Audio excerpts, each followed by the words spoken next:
Biarlah nyanyian pujian pengakuan iman yang baru saja kami naikkan boleh menjadi doa kami. Terlebih-lebih pada waktu ini, di mana biarlah Roh Kudus memenuhi kami dan memimpin kami untuk dengar-dengaran akan firman Tuhan.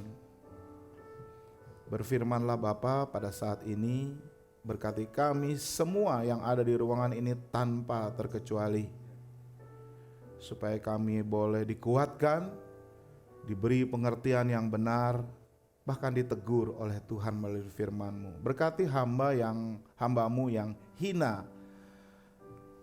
penuh dosa dan tidak apa-apanya ini ya Tuhan, pakai untuk menyampaikan firman Tuhan. Di dalam nama Tuhan Yesus Kristus kami siap untuk mendengarkan firman-Mu. Haleluya. Mari yang siap mendengarkan firman Tuhan bersama katakan amin. Silakan duduk. Terima kasih kepada pemimpin pujian Elis dan singers dan juga tim musik. Bapak Ibu Saudara, mari kita siapkan Alkitab kita. Kita akan membaca Kisah Para Rasul 1 ayat 1 sampai dengan 12. Tetapi sebelumnya kita juga menyiapkan dari Lukas 24 ayat 50 sampai 53. Itu masih ditulis oleh penulis yang sama, ya, Lukas. Jadi Lukas itu menulis dua buku atau dua jilid. Yang pertama adalah Injil Lukas, the Gospel, ya, salah satu Injil. Kemudian yang kedua adalah Kisah Para Rasul. Ya, jilid 1 adalah tentang Kristus, dia menulis tentang Kristus. Dan yang jilid 2, Kisah Para Rasul, dia menulis kisah tentang gereja. Dia mengakhiri buku yang pertama, yaitu Lukas, dengan menyebut peristiwa Kristus naik ke surga.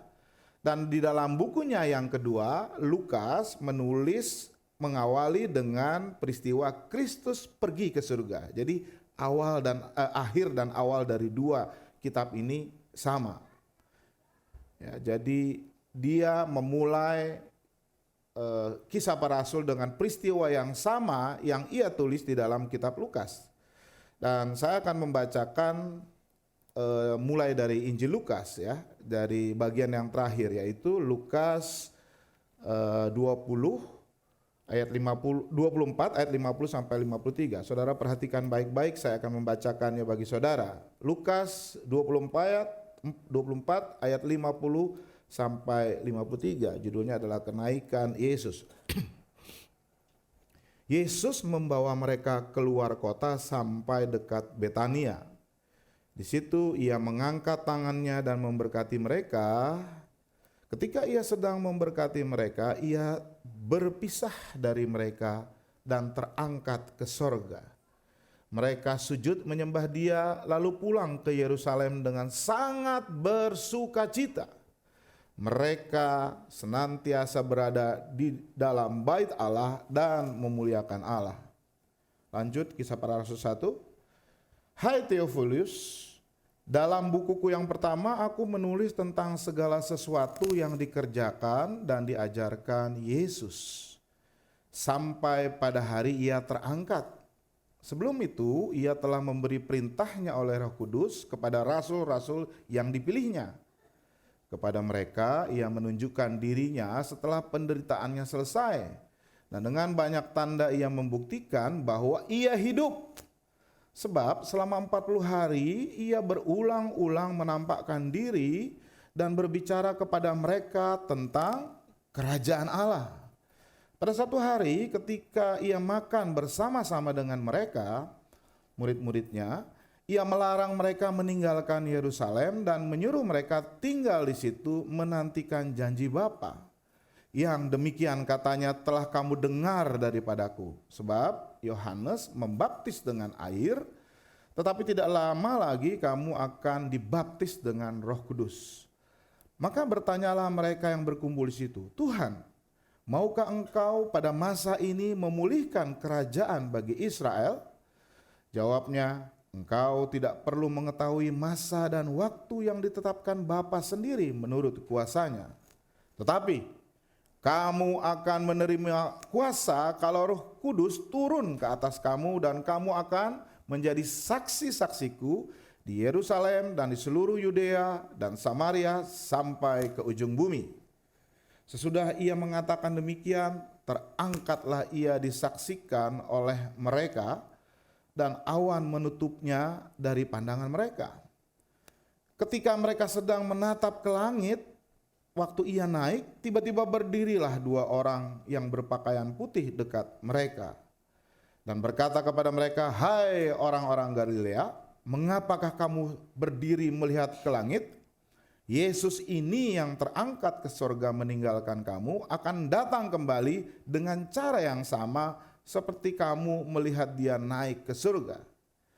Ayat 12, maka kembalilah rasul-rasul itu ke Yerusalem dari bukit-bukit Zaitun, dari bukit yang disebut Bukit Zaitun, yang hanya seperjalanan Sabat jauhnya dari Yerusalem. Saudara-saudaraku, hari kenaikan bukanlah hari yang istimewa bagi orang Kristen. Betul ya? Lebih istimewa Natal. Ya, karena kalau Natal kita euforia gitu ya. Lalu mungkin yang kedua kebangkitan. Kebangkitan juga itu adalah perayaan. Tetapi sesungguhnya saudara-saudaraku, kenaikan Kristus itu adalah peristiwa akhir Tuhan Yesus ada di bumi ini, betul? Berarti dia adalah peristiwa yang ultimate, yang puncak. Peristiwa kebangkitan adalah peristiwa penting juga, tapi dia pra-ultimate. Ya. Yang paling ultimate adalah kenaikan Kristus. Kenapa kenaikan Kristus itu penting? Karena sudah saya katakan tadi bahwa peristiwa terakhir dalam kehidupan Kristus ketika dia datang di bumi ini bukan kebangkitan, tetapi kenaikan. Jadi kebangkitan itu adalah peristiwa yang kedua dari belakang, bukan peristiwa terakhir. Karena kenaikan itu penting karena dia adalah peristiwa puncak dalam kehidupan Kristus. Kenapa?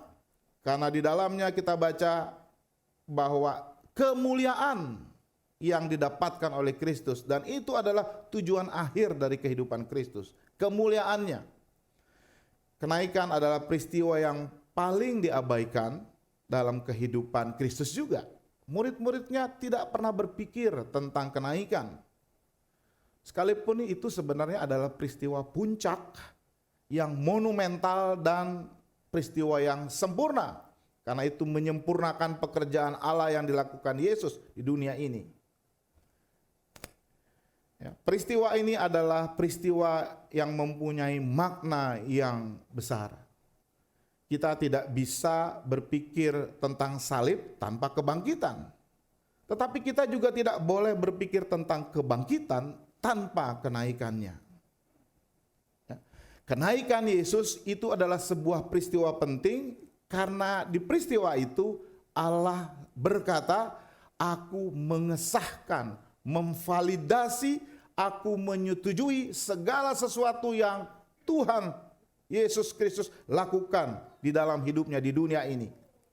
Yaitu di dalam kematiannya, di dalam kebangkitannya, dan di dalam kenaikannya. Itu sebabnya Allah Bapa mengangkat dia untuk duduk di sebelah kanannya. Itu adalah tempat kerajaan yang maha tinggi. Dan Allah pada peristiwa kenaikan meninggikan Yesus di atas semua makhluk, semua manusia, semua ciptaan. Dan itu terjadi untuk selama-lamanya, sampai hari ini dan bahkan sampai selama-lamanya.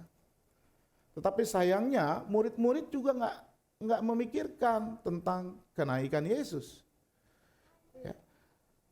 Dan kita harus jujur bahwa sering kali kita juga menganggap peristiwa kenaikan Yesus bukan sebagai satu peristiwa yang penting. Padahal Yesus itu sudah berkali-kali mengatakan tentang kenaikannya di dalam kitab Injil. Di dalam Yohanes 6 ayat 62 Yesus berkata, "Dan bagaimanakah jikalau kamu melihat Anak Manusia naik ke tempat di mana ia sebelumnya berada?" Yesus sudah menyebut itu. Dengan kalimat lain, Yesus pernah bertanya kepada murid-muridnya, bagaimana perasaanmu ketika kamu melihat Anak Manusia naik kembali ke surga di mana ia datang? Lalu di dalam Injil Yohanes pasal 7 ayat 33, sekali lagi Yesus juga berkata, bisa ditampilkan ayatnya supaya kita menyimak. Tinggal sedikit waktu saja aku ada bersama kamu. Sesudah itu aku akan pergi kepada Dia yang mengutus aku. Kamu akan mencari aku tetapi tidak akan bertemu dengan aku. Sebab kamu tidak dapat datang ke tempat di mana aku berada. Dan sekali lagi di dalam Yohanes pasal 16 ayat 5, masih pada malam yang sama, kepada murid-muridnya Yesus berkata, tetapi sekarang aku pergi kepada Dia yang telah mengutus aku. Dan tidak ada seorang pun di antara kamu yang bertanya kepadaku, kemana engkau pergi? Dia sedang memikirkan kenaikannya, tetapi muridnya tampaknya tidak tertarik. Karena makanya Tuhan Yesus bilang, nggak ada kamu yang nanya kepada saya kemana aku akan pergi. Lalu ketika dia bangkit pertama kali, murid perempuan yang namanya Maria Magdalena, setelah dikasih tahu bahwa itu adalah Yesus, dia langsung mendekap kaki Yesus. Tetapi di dalam Yohanes 20, Yesus berkata kepada Maria Magdalena, dikatakan, jangan engkau memegang aku, sebab aku ini belum pergi kepada Bapa. Tapi pergilah kepada saudara-saudaraku dan katakanlah kepada mereka bahwa sekarang ini aku akan pergi kepada Bapakku dan Bapamu, kepada Allahku dan Allahmu. Jadi saudara-saudaraku, kenaikan Yesus adalah sebuah realitas puncak tentang kehidupan Tuhan Juru Selamat kita di bumi. Lalu saudara-saudaraku, lalu apa pentingnya sebenarnya kenaikan Yesus bagi kehidupan iman kita? Banyak hal yang bisa kita pikirkan dan renungkan. Dan izinkan saya untuk memberi beberapa hal kepada saudara tentang pentingnya kenaikan Yesus. Yang pertama-tama, kenaikan Yesus menandai selesainya pekerjaan duniawinya di dunia ini. Dan apa itu pekerjaan Yesus? Pekerjaan Tuhan adalah bahwa Ia datang, ya, kemudian Dia memberi satu pengorbanan untuk pengampunan dosa, yaitu siapa? Dirinya sendiri. Sehingga umat pilihan Allah bisa diampuni dan juga kelak bisa dikumpulkan ke dalam surga yang kekal. Dan kapan Dia selesaikan pekerjaan ini? Di kayu salib. Di dalam Yohanes 19 ayat 30, Ia berkata di atas kayu salib, dikatakan tetelestai, sudah selesai. Pekerjaan untuk mempersembahkan korban yang berkenan kepada Allah sudah selesai. Lalu yang kedua, pentingnya kenaikan Yesus adalah bahwa ini adalah akhir dari keterbatasannya. Di dalam Filipi 2 ayat 5 ya, sampai ayat 8, kalau saudara ingat ayat ini ya, ini ayat yang sangat familiar. Dikatakan bahwa Dia itu mengesampingkan kemuliaannya. Ya, yang kedua, ya, akhir dari keterbatasannya, Dia mengesampingkan, kemudian Dia tidak menggunakan kuasanya, tetapi Dia turun sebagai manusia. Ya. Tetapi pada peristiwa kenaikan, Dia tidak membatasi lagi dirinya. Dia lagi tidak sebagai manusia yang terbatas. Ya. Dia mau mengembalikan kemuliaannya lagi, ya, yang sudah Dia lepaskan ketika Dia turun. Oleh karenanya dalam Filipi 2 ayat 6-7 dikatakan oleh Rasul Paulus, yang walaupun dalam rupa Allah tidak menganggap kesetaraan dengan Allah itu sebagai milik yang harus dipertahankan, melainkan Dia mengosongkan dirinya dan mengambil rupa seorang hamba dan menjadi sama dengan manusia. Inilah yang Dia lakukan ketika Dia turun berinkarnasi. Ya, semua kemuliaannya dilepaskan.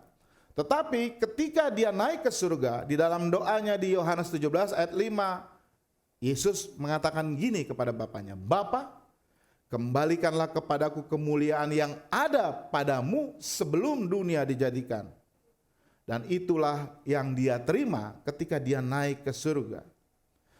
Lalu hal penting yang ketiga dari kenaikan Yesus adalah kenaikan Yesus itu meneguhkan penyembahan yang universal dan kekal pada Dia, Tuhan kita.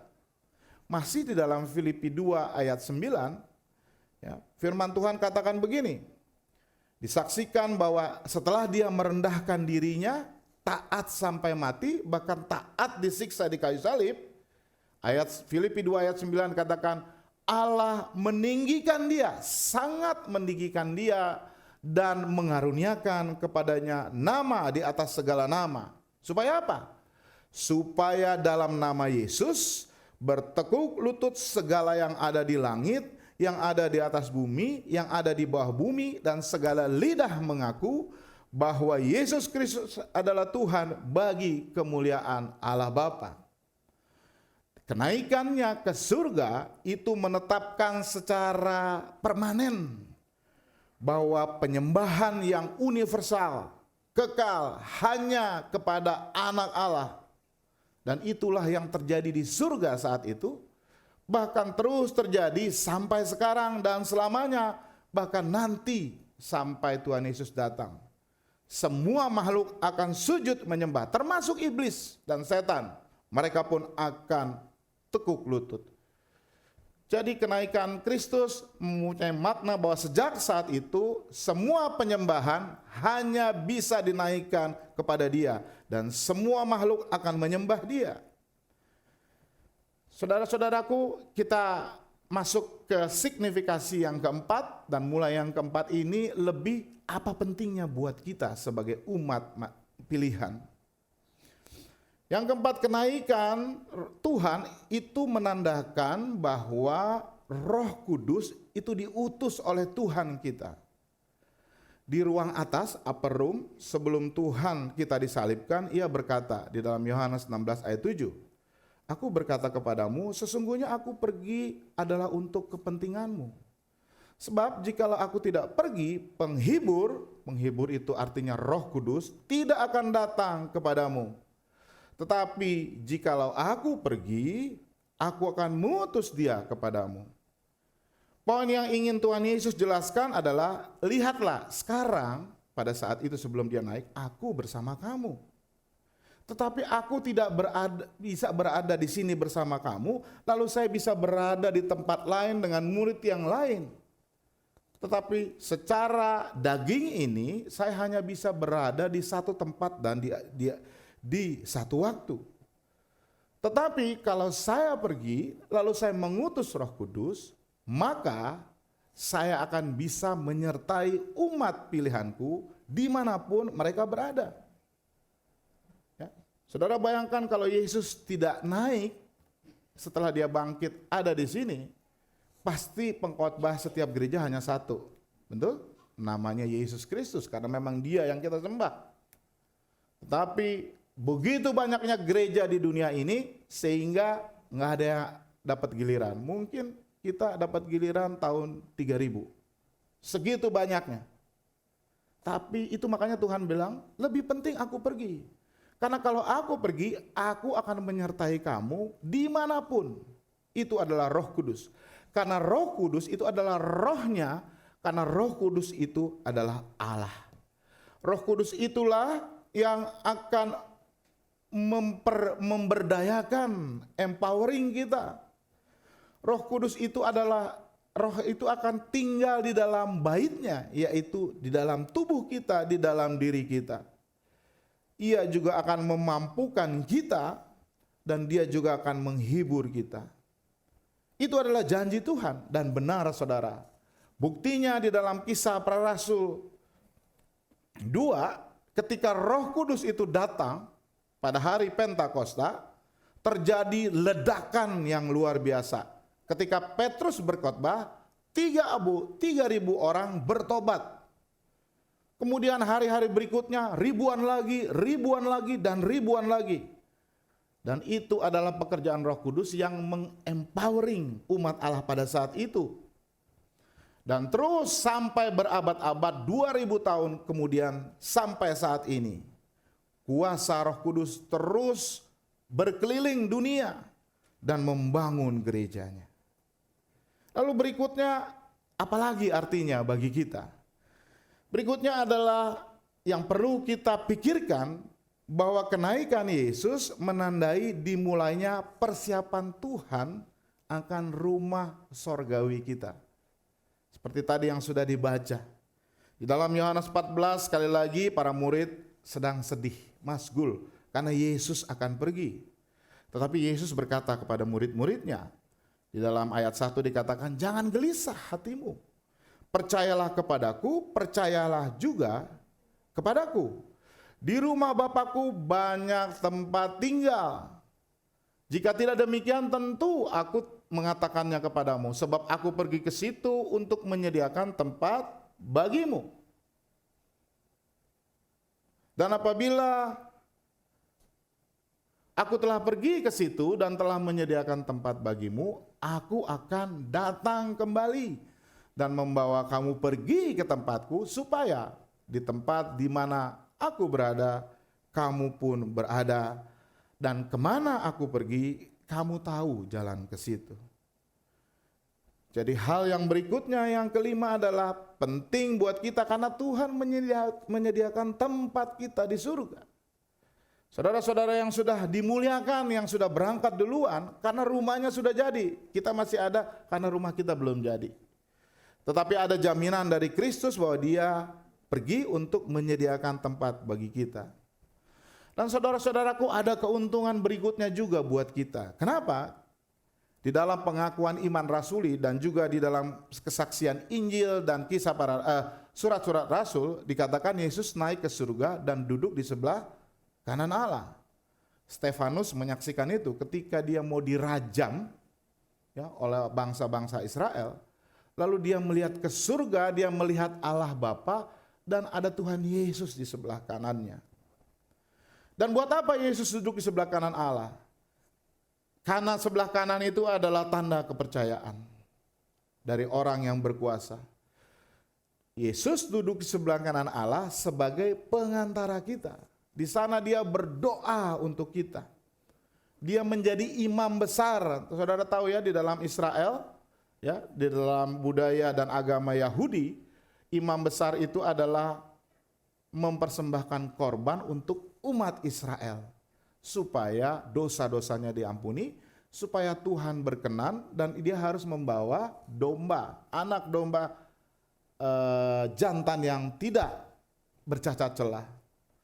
Tetapi itu sebenarnya sebuah gambaran akan Yesus yang menjadi imam besar yang sejati, yang saat ini sedang dia lakukan di surga. Ibrani pasal 4 ayat 14 mengatakan begini, karena kita sekarang mempunyai imam besar agung yang telah melintasi semua langit. Berarti langit ke-1, ke-2, langit ke-7. Ya, semua langit, yaitu Yesus anak Allah. Baiklah kita teguh berpegang pada pengakuan iman kita. Sebab imam besar yang kita punya bukanlah imam besar yang tidak dapat turut merasakan kelemahan-kelemahan kita. Sebaliknya, dia sama dengan kita. Ia sudah dicobai, hanya dia tidak berbuat dosa.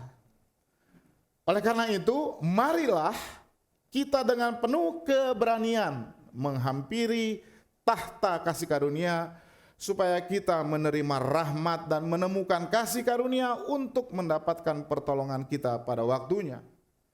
Jadi penulis Ibrani katakan, sekarang kita punya seorang imam besar yang ada di surga di sebelah kanan Allah. Dia sudah melintasi semua langit. Dan imam besar yang agung ini tidak lain adalah Yesus Kristus, anak Allah. Ya.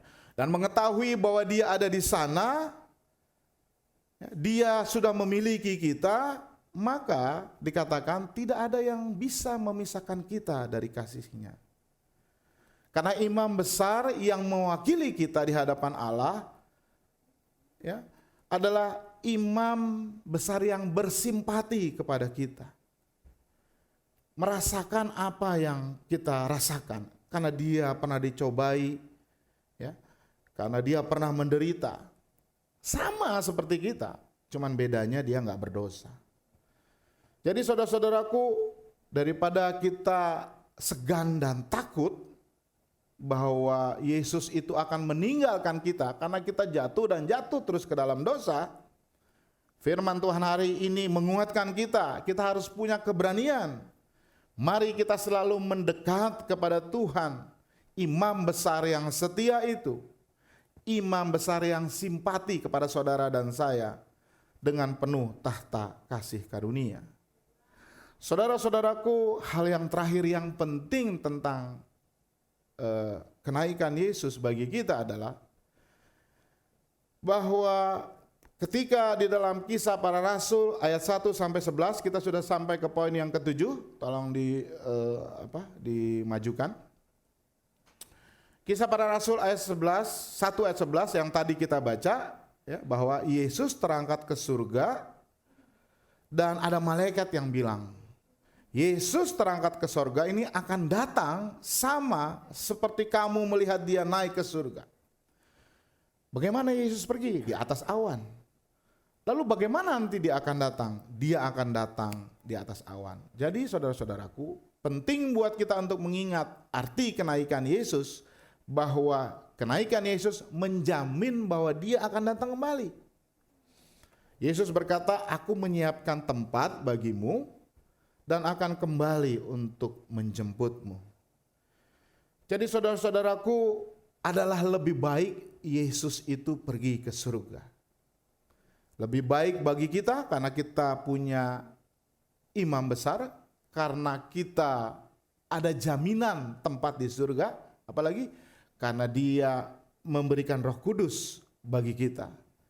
Tetapi lebih baik juga bagi Tuhan kita. Kenapa? Karena dia harus dimuliakan. Seluruh alam semesta ini, setiap makhluk harus tunduk pada kuasanya, pada kemuliaannya. Bahkan dengan kuasanya dia akan menghancurkan semua musuh-musuh iblis, dan orang-orang yang tidak percaya akan diremukkan di bawah kakinya. Jadi Tuhan kita itu dimuliakan, ditinggikan dalam kenaikannya. Di dalam kenaikannya, kehinaannya, keterbatasannya berakhir. Lalu dia kembali menerima kemuliaannya yang dia miliki sebelum dia turun di surga, bahkan sebelum dunia ini dijadikan. Lalu dia naik untuk menerima penyembahan universal dan kekal dari segala makhluk. Ya, dia mempersiapkan rumah bagi kita, dan di sana dia menjadi kepala kita, gereja.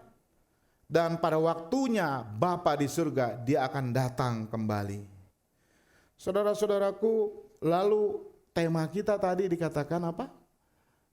Berdasarkan semuanya ini, adakah kita menemukan? Next. Kita bisa menemukan kebahagiaan dalam hidup kita. Saudara-saudaraku, kenaikan Yesus mungkin kalau mau relevan masih berhubungan dengan ketika kemarin kesebelasan Indonesia U22 ya. Mereka kemenangan. Ya. Kemenangan. Kenaikan Yesus itu adalah selebrasi dari kemenangan yang sudah dia lakukan di kayu salib. Amin. Jadi kenaikan Yesus itu sebenarnya adalah selebrasi. Kalau kemarin apa sih yang dibawa nanti kesebelasan U22 kembali ke tanah air? Mereka membawa emas. Mereka meninggikan emas. Tetapi di dalam peristiwa kenaikan Yesus sebagai sebuah selebrasi atas kemenangannya, yang diangkat bukanlah medalinya, tapi yang diangkat Yesus sendiri. Yesus diangkat oleh Allah Bapa, ditinggikan, naik ke dalam surga. Yang dibawa bukan medali. Yesus ke sana membawa apa? Yang pertama, dia membawa pengampunan dan damai sejahtera. Yesus sekarang berdiri di surga sebagai pembela kita. Dia membela kasus dari semua kita, saudara dan saya, di hadapan Bapa Surgawi. Ketika kita jatuh ke dalam dosa, dan kita merasa bersalah atas dosa-dosa tersebut, maka selayaknya kita berpikir tentang kenaikan Yesus. Dan kita mengingat bahwa Yesus sedang berdiri di pintu surga dan akan membukakannya kepada kita. Kenapa? Karena dia sudah mati untuk membayar dosa-dosa tersebut. Nggak peduli dosa apapun, seberapa banyak dosa yang telah kita lakukan, tempat kita di surga sudah aman, kata Yesus. Amin.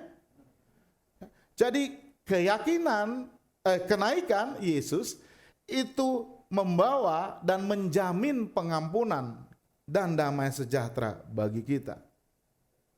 Tetapi yang dibawa Yesus dalam kemenangannya ke surga bukan hanya pengampunan dan damai sejahtera.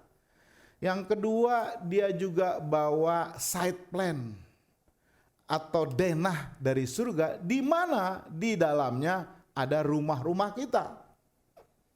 Yesus pernah berkata begini kepada murid-muridnya di dalam Yohanes 14 ayat 2 dan 3. Di rumah Bapakku, tadi sudah kita baca, banyak tempat. Jikalau tidak demikian, tentu sudah kukatakan kepadamu. Aku akan pergi ke sana untuk menyediakan tempat bagimu. Dan apabila aku telah menyediakan tempat bagimu, aku akan datang kembali dan membawa kamu ke tempatku, supaya kamu juga berada di tempat di mana aku berada. Ya. Jadi saudara-saudaraku, dari sini ada cukup alasan buat kita untuk menemukan semangat dan juga keberanian di dalam peristiwa kenaikan Yesus.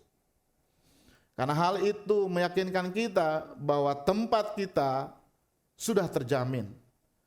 Tapi bukan itu saja, Yesus naik ke surga itu memperjelas tujuan kita hidup di bumi ini. Kita hidup bukan untuk diri kita sendiri, tetapi kita hidup untuk Dia yang sudah menyelamatkan kita. Ketika para murid Yesus berusaha keras untuk melihat Yesus ketika dia terangkat, yang tadi kita baca, lalu dua malaikat muncul di sisi mereka dan berkata, "Hai orang-orang Galilea," karena memang murid-murid Yesus adalah dari Galilea, "mengapa kamu berdiri di sini sambil menghadap ke langit?"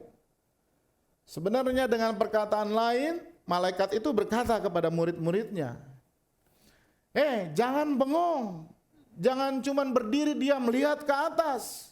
Kamu ini punya pekerjaan yang harus kamu lakukan. Kamu tidak boleh berdiri diam saja. Begitupun kepada kita, saudara-saudaraku, sangat jelas tugas kita bukan menatap bintang di langit. Tetapi tugas kita adalah untuk mengguncang dunia dengan cara menjadi garam dan terang.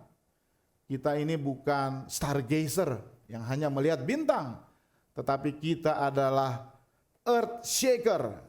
Tugas kita adalah mengguncang dunia. Kita harus mengguncang dunia dengan menjadi saksi-saksi Yesus. Kita harus cerita kepada semua orang, kepada seluruh dunia tentang apa yang sudah Yesus lakukan di kayu salib, yaitu untuk mengampuni dosa-dosa mereka dan juga mengaruniakan mereka hidup yang kekal. Ini adalah program kerja kita. Bukan sesuatu yang mudah, tetapi bukan sesuatu yang berat juga. Kenapa? Karena ada Roh Kudus. Di dalam Kisah Para Rasul 1 ayat 8 dikatakan kamu akan menerima kuasa. Ya. Tetapi saudara-saudaraku, kita nggak bisa menceritakan tentang Yesus dan kebaikannya kalau kita sendiri tidak pernah mengalami. Oleh karenanya, sebelum bersaksi, pastikan saudara sudah terlebih dahulu melihat dan merasakan bahkan mengalami apa yang Yesus lakukan bagi saudara. Oleh karena itu, Bapak, Ibu, saudara-saudara, dan anak-anak yang saya kasihi, teruslah mendengar dan mempelajari firman Tuhan. Karena firman Tuhan ini juga adalah karya dari Roh Kudus. 2 Timotius 3 ayat 16 katakan, segala tulisan yang diilhamkan oleh Allah adalah untuk mengajar, apalagi menegur orang dan mendidik orang di dalam kebenaran. Jadi teruslah membaca dan mempelajari firman Tuhan yang adalah karya dari Roh Kudus. Kemudian saudara juga harus terus menyaksikan kasih karunia dan pengampunannya bagi saudara kepada orang lain. Saudara harus membuka hati dan mata saudara terhadap berkat-berkat yang Dia berikan kepada saudara.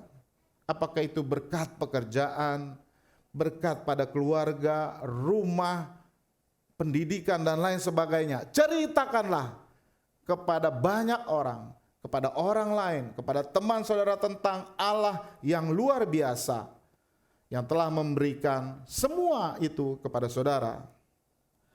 Dan dengan demikian saudara akan menemukan semangat, sukacita, dan keberanian di dalam peristiwa kenaikan Yesus. Dan untuk melakukan semua itu, percayalah, karena Tuhan yang berkuasa itu ada bersama saudara. Karena Dia telah mengutus Roh Kudus untuk bekerja bagi saudara. Roh Kudus sudah turun. Dia bukan belum turun. Pada saat Kisah Para Rasul ini ditulis, Roh Kudus belum turun. Tetapi 10 hari kemudian Roh Kudus turun, Pentakosta. Dan Roh Kudus itu turun kepada orang-orang yang percaya kepada Dia. Karena orang beriman kepada Kristus itu juga adalah pekerjaan Roh Kudus. Karena ada pekerjaan Roh Kudus di dalam dirinya. Sehingga Roh Kudus itu tidak keluar masuk. Betul? Roh Kudus itu ada di dalam diri kita. 10 hari lagi pada hari Pentakosta kita akan berbicara tentang Roh Kudus. Siapa itu Roh Kudus? Roh Kudus itu adalah Allah. Pribadi yang ketiga dari Allah Tritunggal. Ya, kita akan merefresh lagi. Karena begitu banyak, ya, saya melihat bahwa konsep tentang pneuma, roh, pneuma itu roh ya, bahasa Yunani, pneumatologi, ya, tentang Roh Kudus itu salah, saudara-saudaraku. Roh Kudus diartikan secara sempit. Roh Kudus itu tidak diartikan sebagai Allah, tetapi sebagai kuasa lain yang bisa disuruh masuk, ya, dan yang bisa disuruh keluar lagi dan lain sebagainya. Tetapi nanti pada hari Pentakosta kita akan belajar lebih dalam lagi secara biblical, alkitabiah tentang Roh Kudus atau pneuma itu, saudara-saudaraku. Saudara-saudaraku, puji Tuhan, Yesus Kristus sudah naik ke surga. Maka marilah kita puji Tuhan dan temukanlah semangat dan keberanian. Semangat karena Yesus sudah menang. Karena kenaikan Yesus itu adalah selebrasi atas kemenangan yang sudah Dia dapatkan di kayu salib, yang juga menjadi kemenangan kita. Temukanlah keberanian karena kenaikan Yesus katakan, aku akan menyertai engkau sampai kepada akhir zaman, yaitu melalui rohmu yang kudus, rohnya yang kudus. Amin. Mari kita berdoa.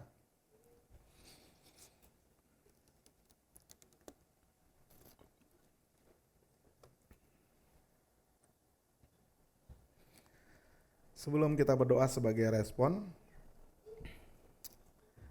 saya mau mengajak kita untuk menyanyikan sebuah lagu, judulnya Allah Roh Kudus. Allah Roh Kudus, penuhi kami, ku rindu Kau selalu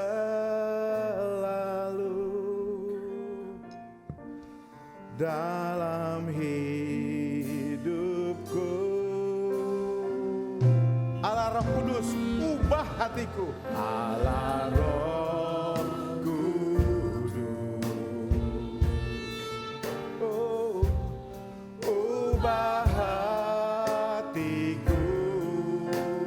Jadikanku jamaahku, jadikanku jamaahku, rindu hadirat. Mari sembah Dia.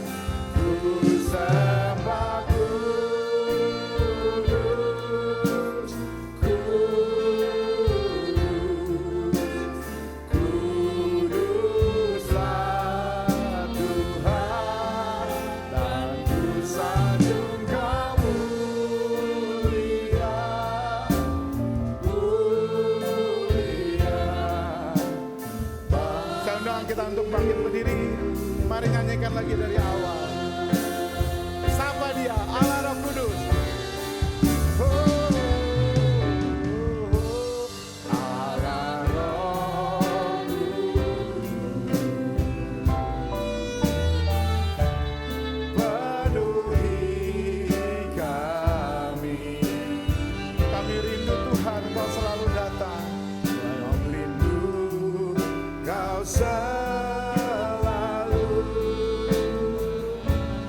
dalam hidup. Allah Roh Kudus, ubah hatiku, jadikanku jamaah, ku rindu hadirat-Mu. Ku sembah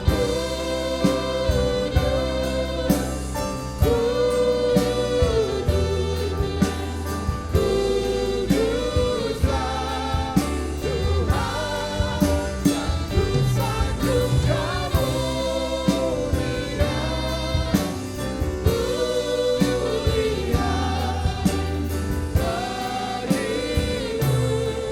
Jemaat saja nyanyikan Kudus, Kudus. Ku sembah Kudus,